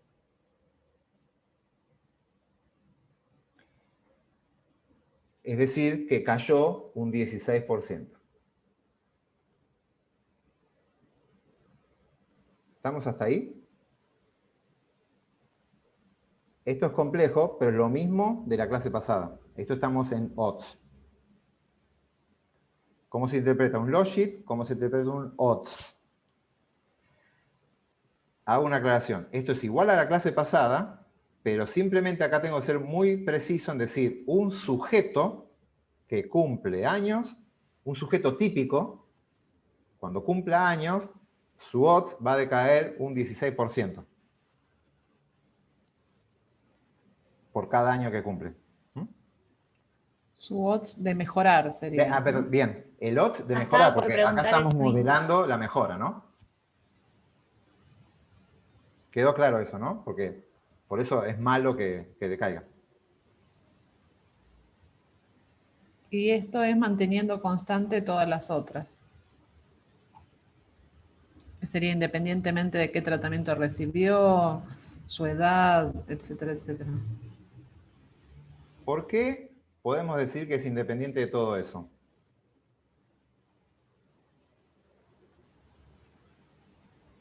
¿Por qué dijo Adriana esa frase? Estamos hablando del efecto de la edad. El efecto de la edad, ¿cómo lo pusimos en el modelo? Acá arriba, acá. ¿Qué ven allí? Como aditivo. Aditivo. Es aditivo. Aditivo. No pusimos ninguna interacción en ningún lado. Por lo tanto, eso lo que está haciendo, que es el efecto de la edad puro y solo. No le importa si recibiste tratamiento control, si estás en el tiempo 1, si estás en el tiempo 8, si estás con tratamientos previos o no. No le dejamos al modelo que cambie. No es que no pase en la realidad puede pasar, pero en mi modelo no le permití que cambie. Así que cuando yo lo diga es dejando constante todos los otros factores. Cada vez que cumple años, el odds de mejora decae un 16% por cada año que cumpla, independientemente de todas las otras variables. Si yo creo que cada año que pasa, perdón, no sé, si recibiste tratamiento previo, este efecto es menor, y si no recibiste tratamiento previo, cada año que cumplís es peor, bueno, ahí tiene que poner una interacción entre la edad y el tratamiento, por ejemplo. Todo eso se puede complejizar mucho más. Pero tienen que tener alguna hipótesis, algo que avale incluir esas interacciones. No prueben todas, pues se van a quemar el cerebro, van a encontrar relaciones espurias, difíciles de sostener. Todas las relaciones que prueben, que vengan en esta variable que es observacional, ¿sí? Si van a querer probar interacciones, que vengan con un sustento teórico, un marco conceptual que les diga a ustedes que lo esperan. Si no lo están esperando, y medio difícil, puede ser, si tienen infinitas combinaciones de interacciones cuando tienen tantos factores. Bueno, repasen. Igual, sí. perdón, una cosita de la interpretación que me parece, bueno, es algo que cuesta un montón. A mí me costó un montón hasta naturalizarlo. A mí me sigue costando. De los odds y de los odds ratio. Una cosa les quiero decir, cuando ustedes están viendo las estimaciones, ven que algunas son positivas, otras negativas, esos numeritos en sí no hablan de las probabilidades, porque ya vimos que es en escala del predictor lineal, que es un logit, que es un chino, pero sí que sea positivo o negativo, les dice si la asociación es directa o inversa, no la magnitud. Pero todo lo que dio positivo quiere decir que son elementos que si suben o si están presentes en el caso de las cualitativas, aumentan la probabilidad de lo que ustedes llamaron éxito, que en este caso era la mejora. ¿Se entiende? Entonces yo puedo mirar ahí la edad centrada, por ejemplo, perdón, estamos viendo la edad centrada. La edad centrada es negativo. Da negativo, entonces yo sé que a medida que aumenta la edad, va a bajar la probabilidad de mejorar. No sabemos manteniendo en cuánto. constante todo lo demás. No sé en cuánto. Entonces, si quiero saber en cuánto, bueno, primero lo paso un odds ratio, y entonces ahí tienen el odds ratio de 0,84. Y ya sabemos que si es menor a 1, quiere decir que es algo que me baja, si es menor a 1, que me baja la probabilidad de que se dé lo que yo estoy considerando éxito. Que ya lo habíamos visto con el negativo de arriba, pero si veo un odds ratio menor a 1, quiere decir que es una asociación inversa, es decir, aumenta la edad, baja la probabilidad, pero tampoco sé en cuánto. Lo único que puedo decir con el odds ratio es en cuánto baja el odds, baja un 16%. ¿Se entiende? Y eso va a ser así para cualquier rango de edad, es lo que está mostrado en el último gráfico, que es de probabilidades. Ahora viene, sí. Acá está, igual están los predictores en escala de probabilidades, pero ahora hay una filmina entera de probabilidades. Bueno, dale, te dejo. Dijo como al pasar que quedan 15 minutos, solo digo eso. Bueno, mal. Una aclaración, solamente para que se queden, no sé si más tranquilos, pero mal de mucho consuelo de tontos. Adriana es la especialista en odds y trabaja con logística y para ella es re común. Y cuando me habla a mí de los odds, sigo teniendo que pensarlo. Y cada vez que, bueno, hasta que tuve que dar una clase de esto y ahí me lo tuve que aprender bien. Entonces, moraleja, ustedes ahora, se los decimos así, quizás lo entienden, en 2 o 3 días les va a costar. Entonces, cuando tengan datos de este estilo, vuelvan a ver este video y traduzcan lo que están viendo acá con sus propios datos, paso a paso. No lo van a aprender de una. Esto lleva tiempo, pero no, lo importante es que no se manden a decir cosas que no son, digamos, ¿no? Cada cual en su escala, y si repasan este video con datos propios, con la salida de ustedes, se va a hacer todo mucho más simple. Nada, vamos a acelerar. Esto está en escala de la variable de respuesta. De vuelta, acá está la salida, y acá estoy graficando probabilidad directamente, y ahí yo me siento más cómodo. Adriana se siente más cómodo con nosotros, yo con las probabilidades, nada, más fácil. Y estos gráficos son geniales. Acá ya me va diciendo, a medida que pasa el tiempo, cómo es la predicción de la mejora para los que recibieron solo AZ y para los que recibieron AZ más MP. Yo sé que estas curvas son distintas, porque me lo dijo la interacción, y si quiero mirar, como una estimación puntual, puedo ver que a los 15 meses, la probabilidad de mejorar está casi, no sé qué será, un 60%, un poco menos de 50 y pico % para los AZ, pero 75% para los MP. Eso es una estimación puntual. Pero yo de alguna forma podría arreglármelas de generar intervalos de confianza y hacer predicciones ahí. Y esa diferencia no se mantiene constante. Sí, una cosa que, perdón, vuelvo un segundito a esto, la interpretación. El cambio en probabilidad, el paso de un año, perdón, acá son meses, ese es tiempo. Un mes, la probabilidad, yo puedo desestandarizar esto, acá está tiempo. Yo esto lo llevo a escala de probabilidad y me va a dar un número. Ese cambio en probabilidad, ojo que no es constante en el tiempo. El odds va cambiando en forma constante en el tiempo, en el gráfico de arriba, pero la probabilidad, fíjense que ya no cambia en forma constante. Acá se mueve de una forma y acá se mueve más lento. De hecho, esto se hace asintótico. La pendiente acá ya no es constante. Entonces, cuando uno quiere dar un efecto de probabilidad, ¿cuánto cambia la probabilidad de tener mejora por un mes? Depende de ese mes donde está. Si es al principio, el mes vale poco. Si está en el medio, vale mucho. Y si está al final, vale poco de vuelta. Así que eso es lo difícil de dar un resultado en escala de probabilidad, que cambia con el tiempo. En cambio, el odds es estable. Por eso es mejor presentar un resultado en escala de odds. El odds cambia 16% por cada año que pasa. Bueno, eso no es así en probabilidades. Depende en qué edad. A los 50 años es una cosa, a los 55 es otra. Nada. Para que quede grabado. Después lo ven con tranquilidad. Bueno, esto no me voy a detener mucho más porque si no, no me va a quedar tiempo. La interpretación de esto es exactamente la misma que ya trabajaron con el de las colmenas. Así que, nada. No sé si hay algo más para ver acá. Quiero ir a ver lo que sí es importante. Acá están las bandas, los intervalos de confianza que ya genera el programa. Esto es el SJPlot, que es genial.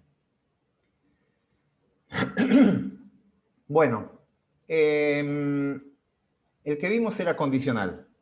Hasta acá, toda la interpretación que vemos es para un sujeto típico. Si estamos con una variable con distribución normal, lo que le pasa al sujeto típico es lo mismo de lo que le pasa al mayor de los sujetos o al peor de los sujetos. Todos, por cada año que pasa, suben una cantidad.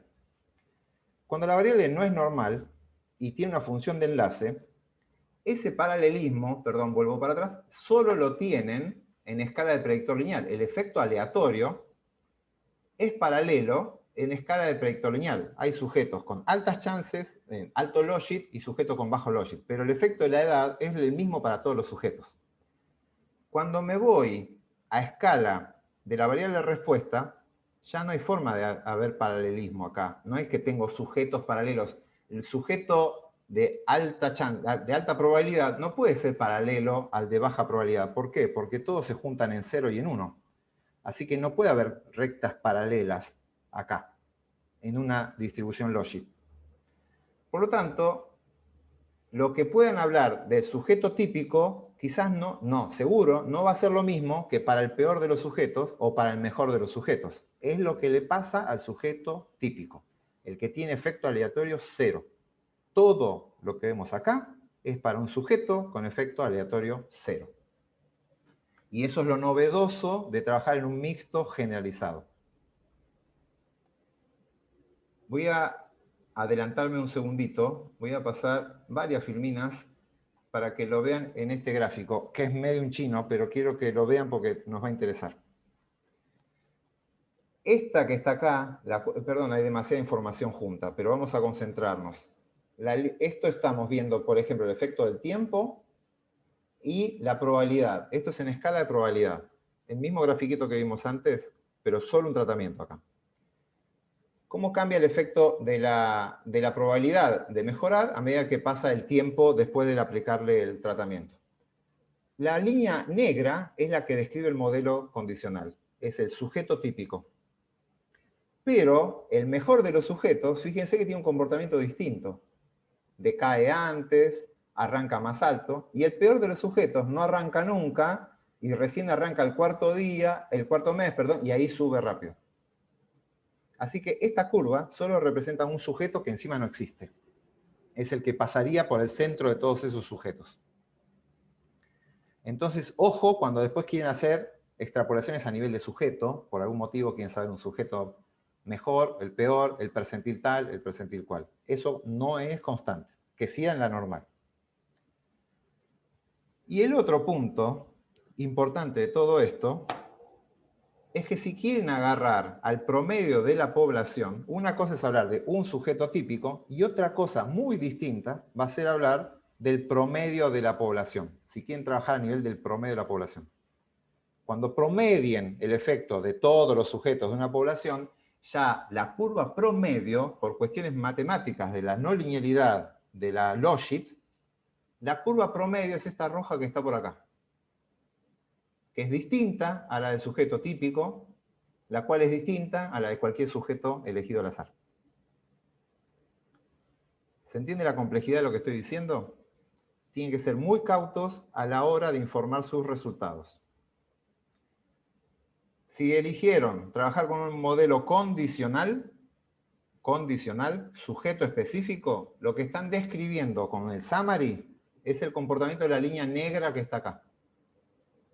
La línea negra que está acá. Si quieren ver el sujeto mejor, tendría que moverse dentro de estas líneas que están acá. O el peor. Y si eligieron un modelo marginal, es decir, el modelo marginal habla del promedio de la población, van a describir la curva roja que está acá. Esto es lo que harían si trabajan con un GE, por ejemplo, que es el promedio de la población. Por lo tanto, lo que les estoy diciendo es lo siguiente. Si ustedes son médicos y quieren saber si le doy a un paciente, le doy esta droga, ¿cuál es la probabilidad que mejore la respuesta autoinmune? Eso va a ser un número. Eso lo sacan de un modelo condicional, de un sujeto típico. Si el sujeto fuera un sujeto típico, de tal edad, de tal cosa, ustedes pueden estimar cuál es la probabilidad de mejora de un sujeto típico. Pero si ustedes ahora, ahí trabajarían con modelo condicional como lo vimos hasta ahora. Pero si ustedes son el ministro de salud de una determinada localidad y quieren saber si trato a toda mi población con tal vacuna o con tal tratamiento, en promedio, ¿qué le va a pasar a la población? En promedio, lo que quieren ver es la línea roja. Ya no es la misma línea. Y ahí deberían pasarse un modelo marginal. Ese sería otro de los motivos por el cual quieren pasarse al modelo marginal. Si quieren ver el promedio de una población. Eso en personas es bastante claro. Los médicos quieren trabajar con modelos condicionales porque quieren saber a este paciente, yo voy a tratar a pacientes, a este sujeto le voy a aplicar la droga y quiero saber cuál es la chance de que mejore. Pero si yo soy un sociólogo y quiero ver el efecto en la población, y ahí voy a trabajar con modelos marginales. Y los biólogos tendemos a hablar más de modelos marginales que de condicionales. Queremos saber qué le pasa al promedio de la población, ¿sí? La temperatura aumenta en promedio tanto la probabilidad de éxito reproductivo. Eso es un efecto marginal, no es un efecto condicional. El efecto condicional sería, si la temperatura sube 1 grado, la probabilidad que un nido típico mejore es tanto. La probabilidad de éxito en un nido típico mejora en tanto, que es distinto a la del promedio de la población. Esas son las diferencias en las interpretaciones. Depende del modelo que elijan. Y lo que ven acá es que la línea roja, otra de las consecuencias que hay, por último, la línea roja siempre es más suave que la línea negra. El efecto marginal es más tenue que el efecto condicional. Las pendientes, las estimaciones de los beta, son menores, sistemáticamente menores, en los modelos marginales que en los condicionales. Menores en valor absoluto, ¿no? O sea, absoluto. más cercanas al 0. Exacto. Como atenuado, está todo como atenuado. No tanto la probabilidad de éxito, porque también cambian los errores estándar. Perdón, la probabilidad de los p-valores. La probabilidad que ustedes detecten esa diferencia, la potencia de la prueba, digamos. Porque los errores estándar también cambian. Los p-valores no son tan afectados, pero sí la magnitud del efecto. Si ustedes están enfocados en magnitud de efecto, quieren saber si la probabilidad sube un 10 o un 20%, están en eso, ojo que es muy distinto trabajar con el marginal condicional, y el marginal es menor, la magnitud de efecto siempre es menor que el condicional. Y en logit es más fuerte que en log. Si están trabajando con Poisson, la verdad que casi que no hay diferencias. Pero si están trabajando en Bernoulli o en binomial, las diferencias son muy grandes. Dudas, rápido, y paso al GI lo más rápido posible, para por lo menos queda grabado, después lo ven, y así lo tienen grabado para mirarlo. Ahora vuelvo para atrás, y voy a ir a donde... Sí. Mientras vos buscas, sí, refuerzo eso, que acuérdense, en modelos lineales generales, el beta del etanol, el efecto que tiene el etanol sobre el cerebro, si hacían marginal o condicional, el número era exactamente igual. Ahora no, van a tener un beta o una diferencia de medios o lo que fuera, números distintos según si es marginal y condicional, y lo que va a pasar sistemáticamente es que el efecto del marginal va a ser más cercano a 0, sea positivo o negativo, no importa, los odds ratio van a estar más cercanos a 1, ¿sí? Eso es lo que va a estar pasando. Sí, yo dije menor, pero si es negativo es mayor, o sea, está bien, más cercano a 0. Bien, acá tenemos el modelo marginal. La misma filmina que estaba antes, pero saqué una cosa. ¿Qué saqué? La variable aleatoria. Claro, el B. No hay un B acá. No se declara un sujeto específico, no se declara el sujeto. Pero ¿qué tengo que especificar que acá no está?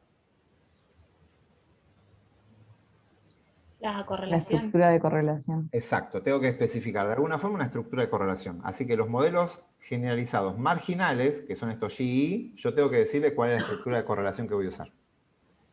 Bien, es lo mismo. Si la variable de respuesta es Bernoulli, puedo usar la función de enlace logit, sigue estando, puedo usarlo en la escala de odds o lo puedo usar en la escala de probabilidades. Todo eso es idéntico, no cambia nada.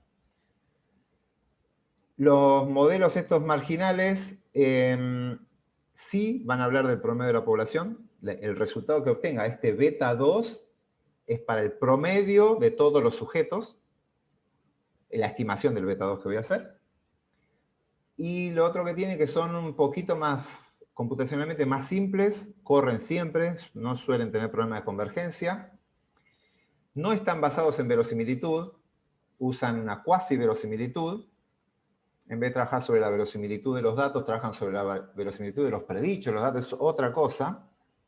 Es una cuasi verosimilitud.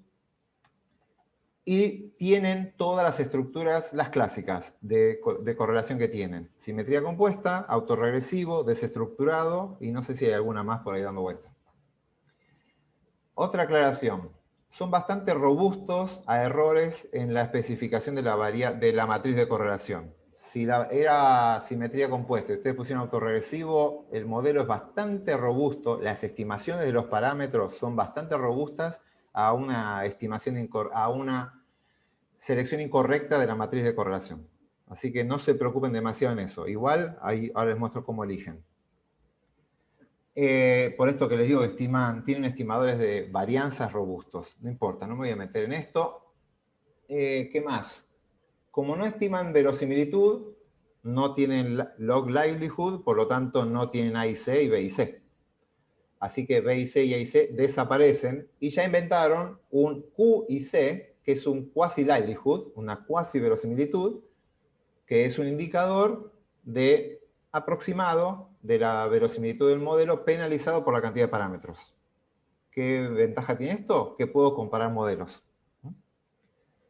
Este Q y C, antes, quizás no sé si en este script está, había que llamar a otra función para hacerlo. Ahora ya está incorporado en la misma librería TMB. Momo fue de expedición y encontró esto, así que este año tenemos de nuevo novedades traídas por Momo del Medio Oriente, y una de las novedades es que ya está implementado, perdón, en TMB no, en la GE, en la librería GE, que es la que usamos para esto. Así que ya en la librería genera en sí el Q y C, que antes había que generarlo con otra función. Bien, acá hay algunos comentarios que no me preocupan demasiado. Después si quieren los leen tranquilo, pero no hay novedades. Acá quiero, para poder ir cerrando con esto. La librería que vamos a usar es la GPack. Lo van a ver en el TP, pero es muy parecido a lo que ya viene trabajando. Está muy pensado para que no sea muy distinto a la forma de especificar los modelos que en los modelos lineales. Genera un objeto modelo 2, la función se llama GIGLM, la variable respuesta, todas las predictoras idéntico que antes, con la edad centrada, familia binomial idéntico que antes, base de datos, y acá es lo distinto. ¿Se acuerdan que cuando trabajamos con la estructura de correlación le decíamos cuál era la función y poníamos 1 barra individuo para decir sobre quién están las medidas repetidas? Acá se hace un poco distinto.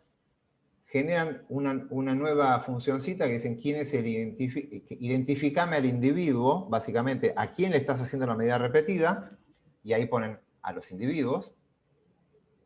Y acá directamente ponen en Core STR, en la estructura de correlación, ponen esta que es intercambiable, y intercambiable es otra forma de llamar a la simetría compuesta. ¿Por qué es intercambiable? Porque yo puedo intercambiar el tiempo 2 con el tiempo 3 sin ningún problema, porque todos tienen la misma correlación.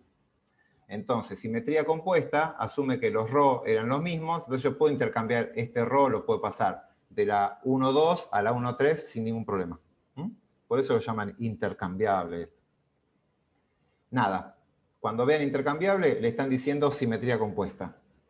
Generan las estimaciones, van a ver que las estimaciones son muy parecidas a las que veníamos trabajando con el marginal y el condicional. Bueno, estas van a ser menores, los valores de acá son menores, pero los p-valores no cambian demasiado. ¿Qué más tenemos acá? Acá está la correlación. Acá están los parámetros de la estructura de correlación. Acá está el estimador. 0,11 sería nuestra estimación del ρ de correlación, que es constante para todos los pares de tiempos. Y un error estándar en la estimación. Cantidad de datos, cantidad de clúster y demás. Esto es lo que... Cantidad de clúster, esto que aparece acá es la cantidad de medidas repetidas que tienen. Esto chequéenlo para ver si ingresaron bien el ID de los individuos y demás, ¿no? ¿Quería decir algo, Adri? ¿Tiempo? Sí, 1 y 5. Perdón, rápido. Acá está cómo entrar a un autorregresivo. Lo van a ver en el TP, pero entra en el autorregresivo, le da el feed de correlación del autorregresivo, nada nuevo, ya lo conocen. Y acá está el desestructurado y le da todos, el 1,2, el 1,3, el 1,4, y con eso ustedes reconstruyen la matriz de correlación. generan los tres modelos, sus Q y C. Fíjense, el desestructurado explota, se va al demonio, así que este se descarta, y entre estos dos, nada, son idénticos. El más chiquitito sería el simetría compuesta, pero básicamente es lo mismo. Por lo tanto, estos datos parece no tener una caída muy fuerte en las correlaciones. Si hacen la matriz de correlación deberían ver eso. Y no está tan mal si lo hacen como condicional como lo hicimos antes. Esta es la salida. Acá está la diferencia entre el modelo marginal y condicional. Acá está el GI y este es el del LM4. Fíjense que el GI, todos los estimadores son más chicos. 1,3, este 1,5. Este no cambia demasiado. El tiempo, 1,7, 1,5 y así, van cambiando. Pero los p-valor no cambian casi nada. Nada, esto ya lo charlamos. Y esto es un resumen. No hay demasiado acá. Todo esto ya lo charlamos. Si queda alguna duda, quizás en el TP puedan ir viéndolo, pero no hay demasiado. Es todo lo que en algún momento de la charla ya estuvimos conversando. Bien. Estoy con el contenido de la clase. Y estamos con todo el contenido teórico del curso. Con esto terminamos de darle el último sopapo para que se terminen de marear. Esta última clase es mortal y ya vienen medio groguis, así que son fáciles de cachetear y les tiramos esto sobre la hora para que se te terminen de desmayar. Nada, los gran avance de esto es que todas estas clases quedan grabadas. Piensen en esto, un modelo de curso presencial, ven esto y se fue. Todo lo que dijimos se fue en el éter, acá queda todo grabado, así que lo vuelven a ver, cuando estén trabajando con un marginal, van a ver esto, un condicional, ven esto de vuelta, así que guarden esto y lo van a poder interpretar mucho mejor cuando tengan datos propios. Listo. ¿Dudas? Fuera de horario, los que quieran, el resto se pueden ir a descansar. Voy a cortar la grabación.